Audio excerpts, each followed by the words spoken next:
growth of public relations is threatening the integrity of the press. We hope it'll be a cracker by the looks of the panel and the audience here tonight. I'm sure it will be.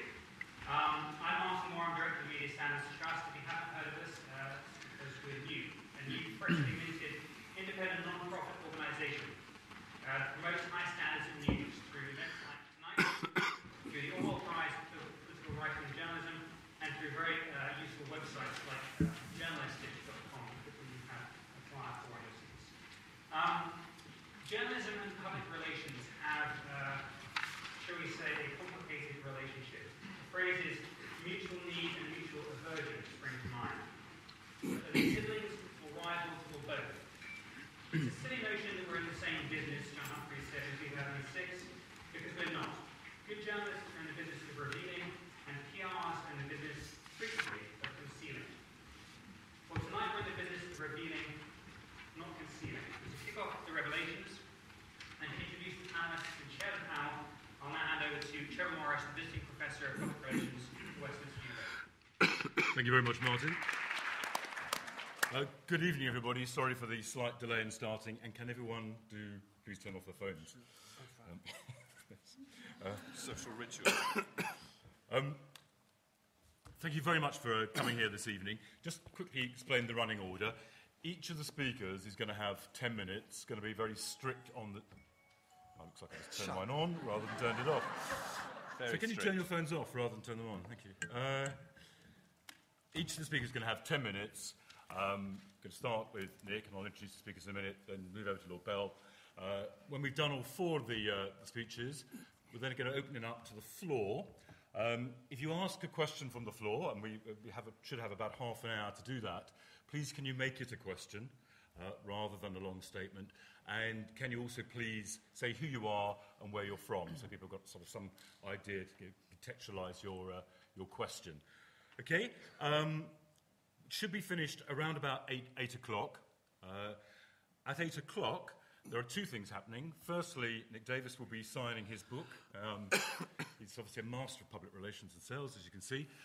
So at 8 o'clock, anybody who would like a signed copy, the opportunity to be there. There's also going to be drinks. I won't try and explain exactly where it is, but you'll be shown. As you leave, you go round to the left, and it's more or less on this floor. And the drinks are courtesy of, well, partly the university, partly Blossom Hill, and partly Bukowski PR. Thank you to all of them for their contribution. And also thank you for all the students who are helping here tonight. Really appreciate it. Okay, most important of all, the speakers. Let me just quickly run through who they are. Nick Davies, on my right here, is an award-winning journalist and, perhaps most importantly in terms of the context of this evening, is author of the controversial Flat Earth News, which has generated an enormous amount of copy within the sort of journalist media as well as within the PR media.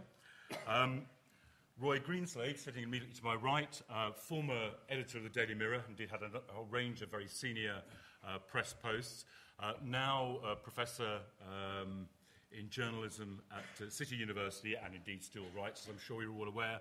Probably a lot of you saw him recently on television talking about the McCanns and the Express case. To my left, Lord Tim Bell, who's chairman of Chime, which holds the biggest public relations group in Britain, probably still best known for being Mrs. Thatcher's PR guru, spin doctor, whatever, but has represented some of the most powerful people and companies and indeed countries in the world in his long and illustrious career. And then finally, last but not least, Phil Hall on my left, who is a gamekeeper turned poacher or poacher turned gamekeeper, depending on your perspective. He was editor of the News of the World. He's now the boss of his own firm called Phil Hall Associates.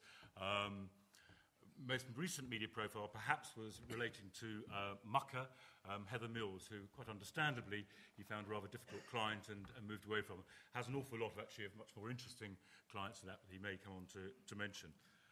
Okay, that's the order of play. Nick, would you like to start, please?